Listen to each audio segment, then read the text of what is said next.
Hello everyone, Jharkhand affairs में आपका स्वागत है। झारखंड अफेयर्स में हम लोग एसएससी जेईई की नोटिफिकेशन को डिटेल में देख रहे थे। हमने काफ़ी कुछ देख चुके थे। चलिए हम लोग आगे देखते हैं। एसएससी जेईई की नोटिफिकेशन में जब हम लोग आगे देखते हैं उसमें आपको ये एग्जामिनेशन सेंटर को फिल करने का भी डिटेल मांगता है। आप उसमें से 3 सेंटर फिल कर सकते हैं। 3 सेंटर में से आपको अगर पहला सेंटर फिल हो जाता है, मतलब कम्प्लीटली फिल हो जाता है नियर बाय सेंटर, तो आपको दूसरा सेंटर, अगर दूसरा सेंटर फिल हो जाता है तो तीसरा सेंटर का प्रावधान आपको दिया जाएगा। ये मैंने 3 सेंटर आपसे ऑप्शन चॉइस में मांगता है। रीजन वाइज है, central region, eastern region, Karnataka region, KKR Karnataka Kerala region, Madhya Pradesh region, north eastern region. और नॉर्थ ईस्टर्न रीजन के बाद फिर आता है ये northern region, north western region, southern region और वेस्टर्न रीजन।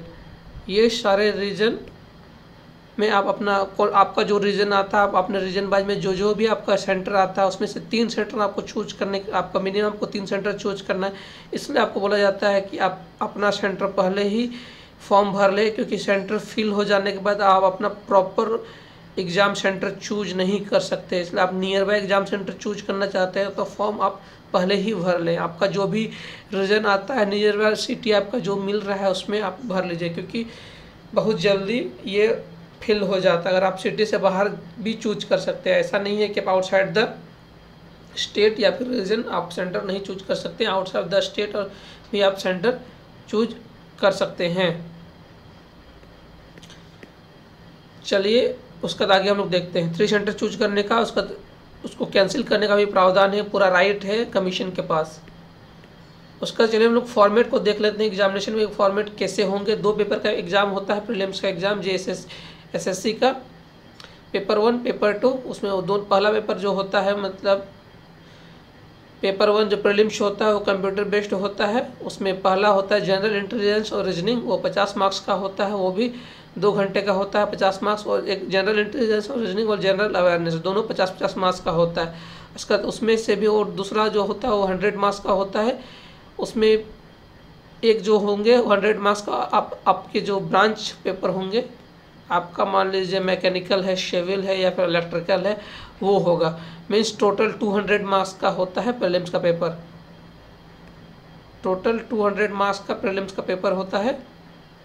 100 मार्क्स का जनरल इंटेलिजेंस एंड अवेयरनेस, मतलब 50 मार्क्स का वो जनरल इंटेलिजेंस और रीजनिंग, और जनरल अवेयरनेस 50 मार्क्स, और 50 मार्क्स का जनरल इंजीनियरिंग, मतलब इंजीनियरिंग का जो पेपर होता है वो।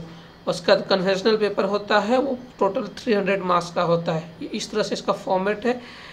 और जो ये पहला प्रीलिम्स का पेपर है उसमें नेगेटिव मार्किंग के भी प्रावधान है।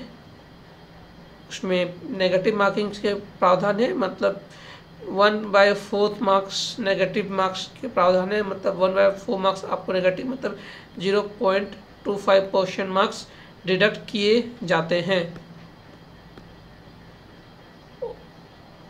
उसके बाद उसमें कोई रीवैल्यूएशन का प्रावधान है ही नहीं।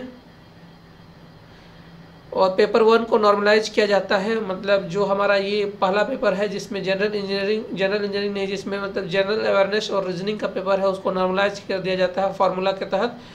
और पेपर का रीवैल्यूएशन का कोई प्रावधान है ही नहीं। मतलब ये जो हमारा पेपर था, ये वाला जनरल इंटेलिजेंस और रीजनिंग प्लस जनरल अवेयरनेस जो 100 मार्क्स का है, इस पेपर को नॉर्मलाइज कर दिया जाता है, क्योंकि सेट बाय सेट किसी में डिफ़िकल्टी लेवल अलग अलग है, तो उसके आधार पर इसको नॉर्मलाइज कर दिया जाता है। इसमें नेगेटिव मार्किंग्स के भी प्रावधान है। पेपर 1 में नेगेटिव मार्किंग्स के भी प्रावधान है। इसमें कितने % मार्क्स नेगेटिव होते हैं, 1/4, मतलब 0.25%। और दूसरा पेपर जो 100 मार्क्स का है उसमें कितने हैं, वो हमारे आपके पेपर होंगे इंजीनियरिंग के पेपर, जो भी आपका सब्जेक्ट होगा उसका 300 मार्क्स के कन्वेंशनल पेपर होंगे। यही इसका फॉर्मेट है। तो आगे का वीडियो में हम लोग आगे का डिटेल को लेके आएंगे, इसलिए इस वीडियो को ज़्यादा से ज़्यादा लाइक शेयर, आपने क्वेरी को कमेंट सेक्शन में दिया। और इस वीडियो को देखने के लिए आपका बहुत बहुत धन्यवाद।